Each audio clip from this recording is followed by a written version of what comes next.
to Off Limits. Liberal, irreverent, and really, really gay.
Welcome to the show, everybody. Thanks for joining me tonight on Brain Purge. What's going on, everybody? Oh, hey, David. Hey, David. No, you're not. I always love to see you at the show. Thanks for coming out and listening to my show tonight. It's a Saturday, and, well, it's a Sunday now, technically. It's technically Sunday morning at 1:01 a.m. here in Dallas, Texas, and I thought I would do an impromptu show just because I felt like it. I really have plenty I should be doing, working on client projects and other things around the house and finishing up around the addition and everything else. But I decided to just start a show because I wanted to talk a little bit. So here I am. So thanks for joining me in the chat room. And anybody else who's listening in the archives later on, I appreciate it, you listening to the show. You can, if you've never listened to the show before, check me out at offlimitshow.com. You can check me out on Twitter, Facebook, Spreaker.com, as well, of course, as iTunes. You can download the iTunes podcast there and listen to me anywhere on your iPod, iPad, or iPhone, or any other player that supports that format. So thanks for listening. So yeah, David said, this is why I need a man, so I won't be here all the time. Yeah, you're right. It is why you need a man, but you're too fucking picky.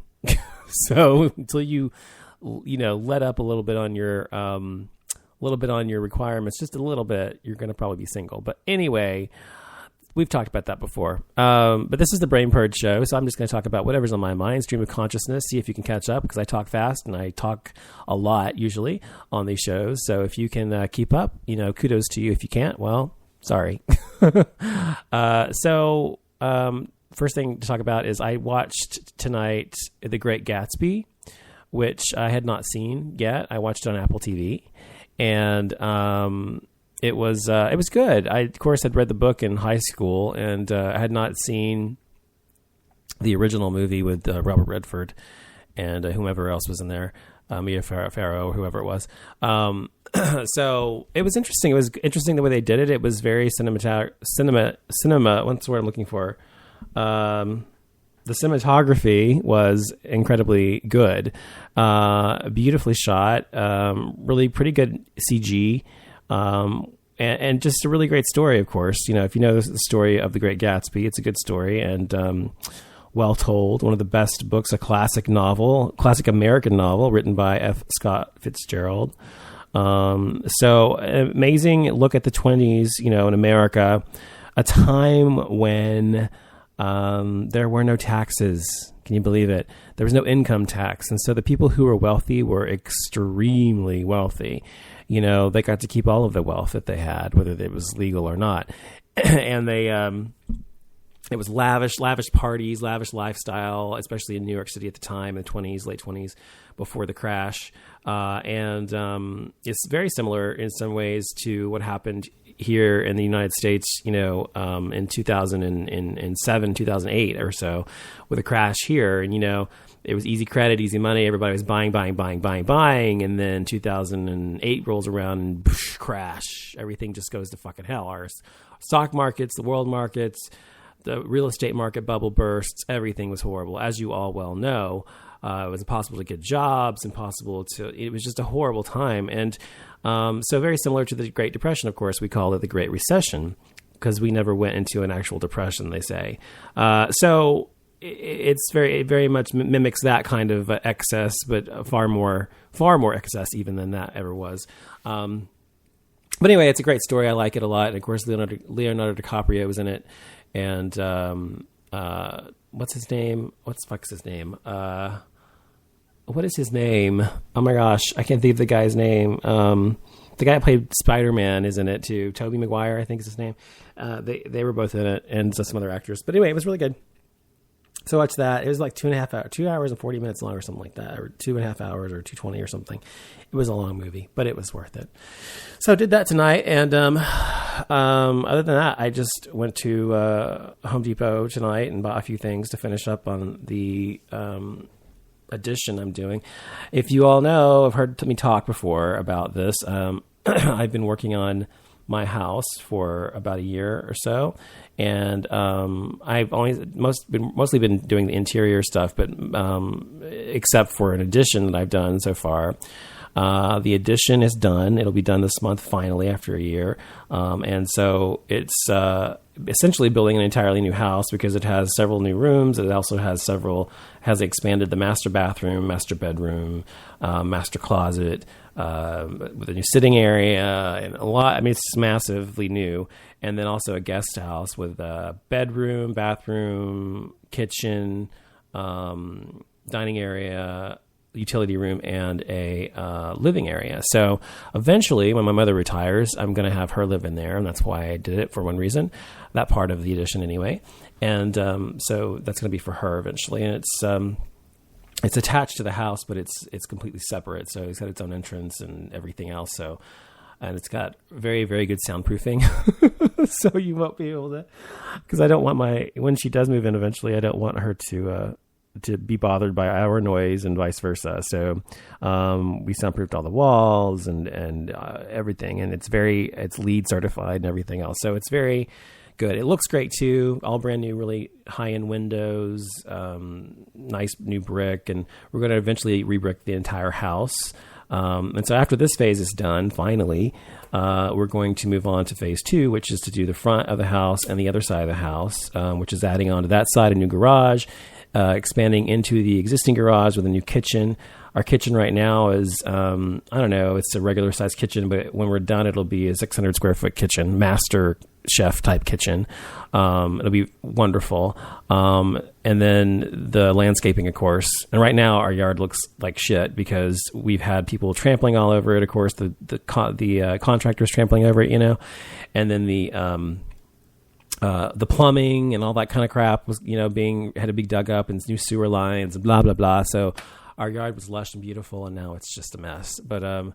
But fortunately, I've planned that as well. This is what I do for a living. So I did the landscape architecture as well. And so it's going to be completely new yard and everything. So I can't wait. I'm excited. And so as an architect, it's something that you dream about doing as your own house. And, when I bought my house, I bought it when I was 29 years old. And when I bought it, I was actually going to stay here for a couple of years and move. And actually, after I was here a few years, I looked and was going to move somewhere else in Dallas.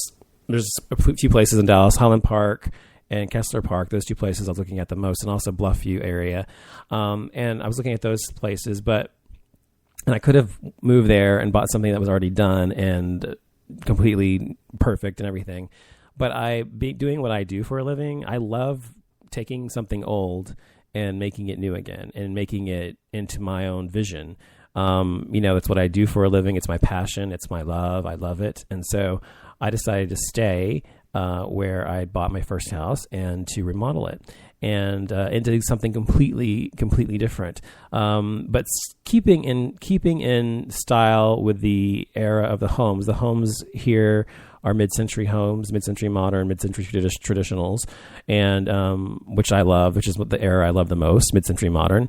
So the inside of my house, I have dark Brazilian walnut hardwood floors everywhere, solid wood, not engineered, and I have my furniture is very mid-century modern. So I'm not finished with it yet. I'm not going to finish it till after the whole addition is done and the whole remodel is done in a year, but And anyways, after that's all done, putting a pool in, and that'll be it. So I can't wait. Can't wait. It'll be fun to do. And I'm so excited because it is a dream for me to do what I'm doing, and I love it. Unless you're an architect or a designer, it's hard for you to really understand what goes on in our minds. You know, when you do what I do for a living, like most of my clients are very wealthy, you know, and they live in, like one of my clients right now is doing they're combining two penthouses in the Turtle Creek area of Dallas into one, and remodeling the entire thing. I did the entire thing for them from no walls. It was all concrete all the way. Designed the entire thing inside and out. Well, inside. There's only an inside. It's a penthouse. And then all the furnishings, their fixtures, and the materials and everything else. So, and they're spending hundreds and hundreds of thousands of dollars doing that. And they already spent tons of money buying them. So it's really, you know, to me, it's great that people can do that. But I'm not, you know, most architects, designers are not as wealthy as their clients. Very few are. Even if you're a starchitect, meaning someone who's, unless you're a starchitect, I should say, someone like, you know, Frank Gehry or Zaha Hadid or people like that who are starchitects, meaning star architects, people who are world famous, world known, and have huge firms, and they've gotten a huge commission already, like for doing a huge public civic building or something like that, where they make millions of dollars in commission or whatever. Then you're not going to be, unless you're like that, you're not like a bazillionaire. But those people have lots of money, and they're so fortunate. But I've always been interested in and fascinated by residential architecture. It's what I enjoy the most and what I love to do. If it's more personal for me, and although I've done commercial projects before, I've done commercial buildings and offices and things like that as well. To me, it's just not as interesting or as fun. To me, how people live is more interesting. So that's what I do most of. And that's what I enjoy the most to me, because really it's a personal thing. And so when I get to know the people, I mean, to me, it's like my own baby sort of. So anyway, that's me. All right. So there's a little bit about that. I'm going to take a break, come back, and we're going to talk about what's going on in the news, and we'll be right back.